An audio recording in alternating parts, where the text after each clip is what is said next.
All right, let's talk some high school football. We're going into the second week of district play. I'm Fox 23 Sports Director Nathan Thompson, along with the Tulsa World's Barry Lewis. And Barry, we've got a great slate of games this week, so let's go over your column in the Tuesday edition of the Tulsa World, the top 5 games of the area. You can also get it on okprepsextra.com, and if you get it there, you get some bonus game write-ups as well.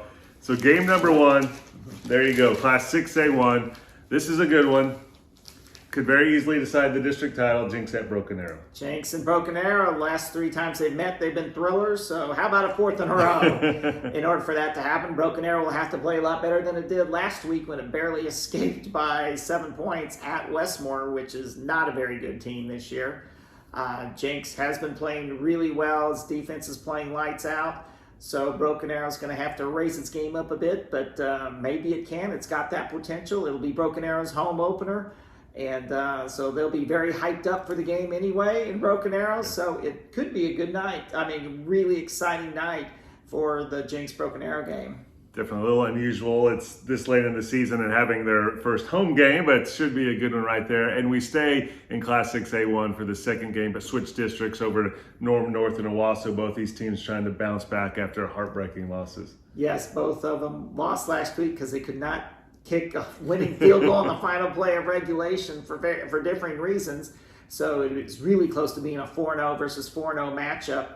Norman North, a very explosive offense. They've scored over 40 points in every game. And so had Owasso until last week when they got stopped by Union 10-7. So Owasso looked to bounce back. They can't afford any emotional letdown from that tough loss last week, or Norman North could jump on them. Last year, Owasso won 33-22 in a game that was one of Owasso's more competitive regular season games last year. So they had a bit of a hard time with Norman North, and they've got to be ready this week. And then game number 3, Verdigris at Berry Hill. Verdigris undefeated on the season. Berry Hill only has the 1 loss against a really good team from a higher class. Yes, Berry Hill's only loss is against Cushing. Verdigris, top 4 team. This has developed into quite a rivalry over the past decade. Verdigris won 2 games over Berry Hill last year. Both were very competitive, and the playoff game when they met was tied up with less than 2 minutes to go when Verdigris won it with a pick 6. So, Berry Hill will be all fired up, looking to avenge that playoff loss. And this is a very intriguing matchup. And I think the winner of this game is going to emerge as Holland Hall's top competitor for a district title. And at the very least, probably be a favorite to at least get second place in that home playoff game to start the playoffs. Game number 4, really interesting as well, as you have Coweta at Rogers. And Coweta, of course, has been good, very good for a couple of years.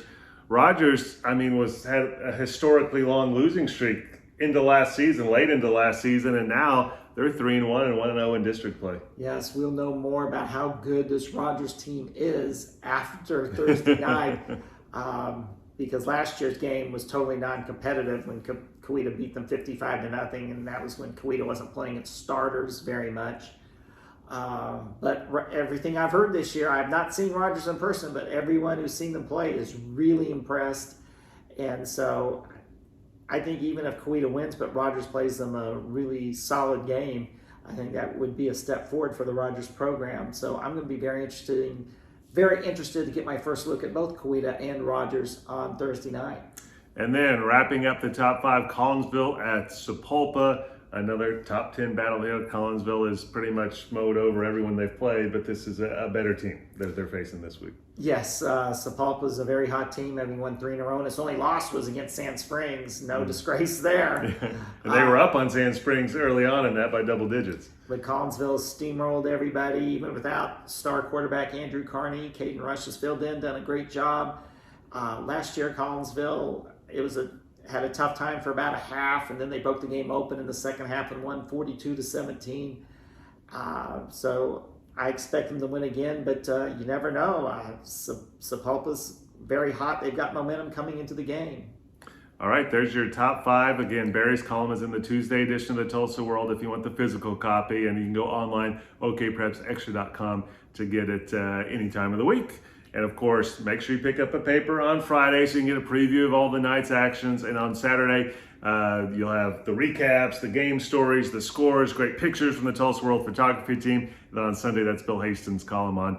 He hangs out with the team on Saturday. Normally not predetermined, just kind of depends on what goes on Friday night as they pick one of the big storylines that he'll write about. As far as Fox 23, our game of the week, the same as your top game, as we have Jinx at Broken Arrow. We will be live there from the field at 6:20 on Friday night to preview the action, have extended highlights at 10:15. And then our high school football tonight show, 30-minute show on Friday nights at 11. We will be live there with reaction from the winner.